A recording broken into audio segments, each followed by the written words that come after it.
Hey, what's up everybody? It's Tim, aka DJ High Noon, or your friendly neighborhood vinyl man. See, I'm trying to make it stick. We'll see.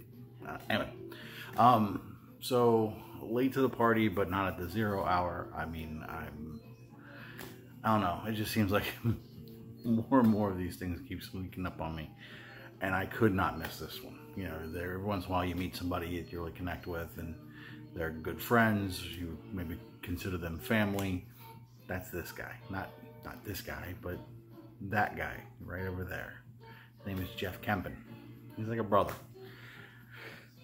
He's having a contest.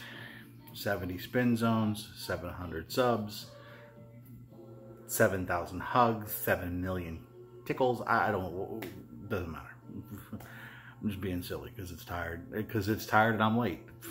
That's about right too. Anyway. So I'm going to shut up. I'm going to get into these 3 questions, and then I'm going to try to sleep. Probably not. But anyway, here it goes. 3 simple questions. Question 1. What's an album that you were really looking forward to the release of? When you got it, you're pretty disappointed. Man, I could fill up like an hour-long video. I mean, there's been so many of them that you get so excited for. And then you're like, what's this? Guns N' Roses, The Spaghetti Incident seems to come to mind. Appetite for Destruction. Okay, unpopular opinion, I was not a fan of GNR Live. I don't like Patience. Sorry. Unsub me now. I don't care. Not my thing. Use Your Illusion 1 and 2. I have no idea what that spaghetti incident was, but it must have went all over the wall and the floor, and no thanks. I didn't even know what to expect with that, and I was wrong. It was still bad. Another one, Ice Cube. You know, you saw me win Dave Newton's contest, and he sent me a wonderful repress of Death Certificate, which is an incredible album. So was the one before it, America's Most Wanted, and the one after it, The Predator. Lethal Injection wasn't too bad, but then he did War and Peace Volume 1, War. Went into the CD shop to get it, which was also, like, they sold new and used. Went out in the car, took cellophane off, put it in, started listening. I was like, man, this first track, I don't know. Skip. Oh, this doesn't sound good. Skip. I sat in the parking lot for about 15-20 minutes and listened to the first verse of every song, and I was like, I'm done. Took it out, put it back in the case, walked right back in and said, I'd like to trade this in. He couldn't believe it. He was like, it's that bad? No, I never want to hear it again. And I've tried throughout the years, but War and Peace both, nope, do nothing for me.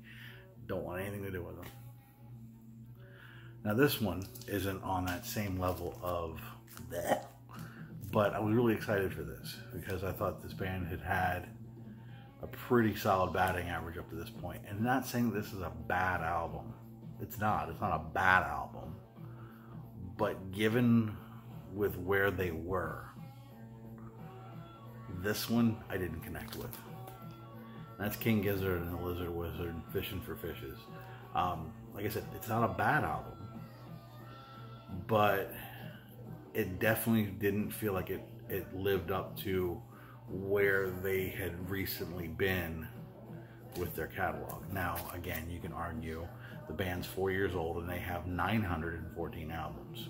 Okay, they're a little bit older than that, but 914 is probably about accurate.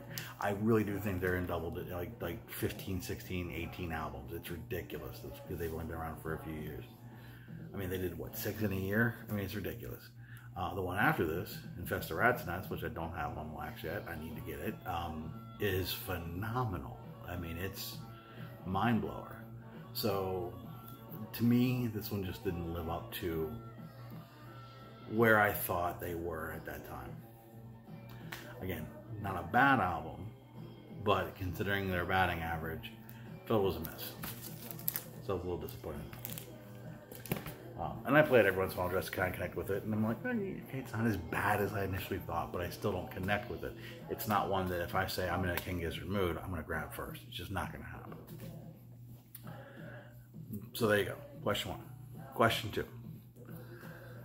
Tell us something about yourself that you've never revealed on camera or in the VC or things like that. Kind of a get to know you. Let's see. You know, I'm a dad and a husband. You know, I like music.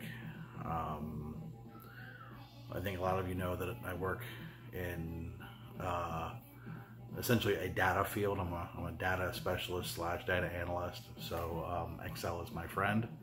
You know, it's a lonely world in Excel. You look at pivot tables and equations, and you just start to drift off into the nether world of consciousness and forget that there's a life. That's what I do. But one thing I don't think I've ever really revealed here, and it's funny how a lot of us who are into music have some sort of musical background. I make no bones about playing an instrument. I can play it as in like I do things to it and sound comes out, but it's not pretty, not at all.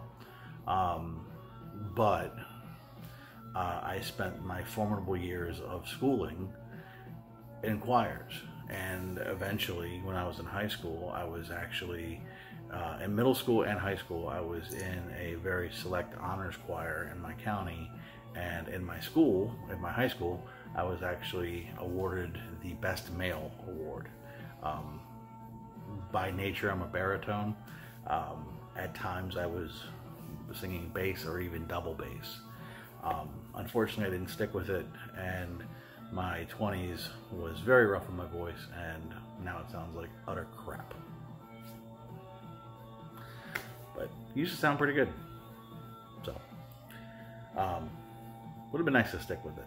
So, actually, the singer in the household is my wife. She's got a phenomenal voice. So, anyway, that's another story for another day.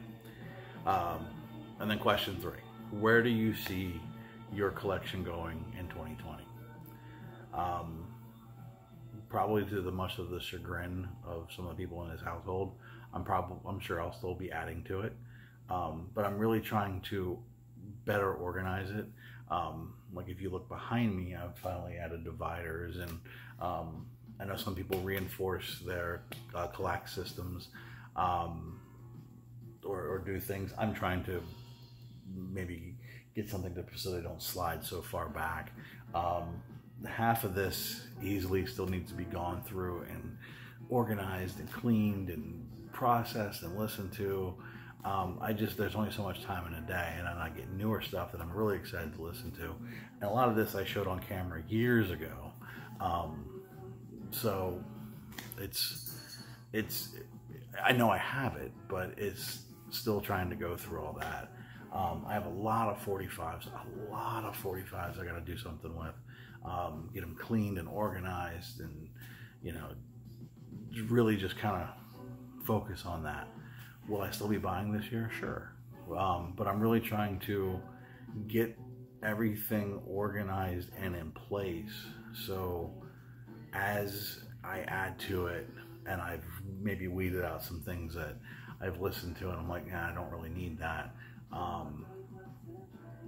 You know, just really get it under control before it gets so far out of hand that I get buried in records. A man can dream. So, anyway, that's my 3 questions. There was no bonus. You didn't have to profess your love for Jeff Kempin. I did that all of the kindness of my heart. But he really is like a brother to me. I've met some wonderful, incredible people here in the VC through this medium, through our love of music.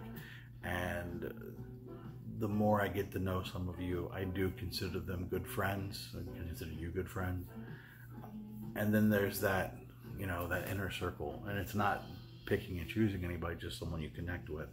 And Jeff is one of the few people that I've met here that we really have an organic friendship. Nothing's forced. It doesn't feel like it's only because of music. It started there. It started because of this medium, but it definitely has grown into something well beyond that. And I do consider him kind of a brother. So to not participate in this wouldn't even an option. So I apologize it was so late. So real quick, I know there's a lot of other contests going on out there, and I'm really trying to get caught up. I'm going to try to get my next video will be a collection update. I promise. I know I've been saying it, but I promise. I got a lot of stuff I've listened to, that I've cleaned, that I got to show, that I can put it away. And Saturday, which this is Thursday, Saturday, doing another VC meetup. So lots of stuff going on. So until then, hopefully everybody's having a great week, enjoying what they got, getting new cool stuff. I'm trying to get caught up on a ton of videos and spread the love. So everybody, take care. Have a wonderful weekend. Love you all. Peace.